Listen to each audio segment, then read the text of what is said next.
গ্রামের এক কোণে ছোট্ট একটি বাড়িতে থাকত রাহুল।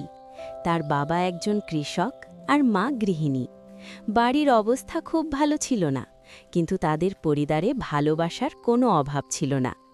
রাহুলের খুব ইচ্ছে ছিল বড় হয়ে একজন বিজ্ঞানী হবে। আকাশের তারা দেখলেই সে ভাবত ওখানে কি আছে। স্কুল থেকে ফিরে সে পুরনো বই পড়ত আর ভাঙা রেডিও খুলে আবার জোড়া লাগানোর চেষ্টা করত। অনেকে বলতো, এত বড় স্বপ্ন দেখিস না রাহুল, আমাদের মতো মানুষের পক্ষে এসব সম্ভব নয়। কিন্তু রাহুলের মা বলতেন, স্বপ্ন বড় না হলে মানুষ বড় হয় না। একদিন স্কুলে বিজ্ঞান মেলা হলো। রাহুল পুরনো জিনিস দিয়ে একটি ছোট্ট সোলার কার বানালো।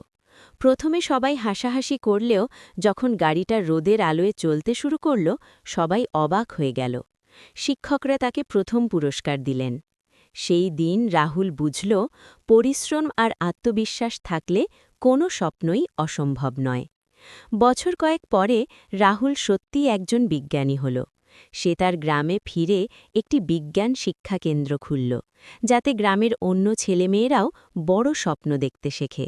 গল্পের শিক্ষা: পরিস্থিতি যতই কঠিন হোক, নিজের স্বপ্ন আর পরিশ্রমের ওপর বিশ্বাস রাখলে সাফল্য একদিন আসবেই।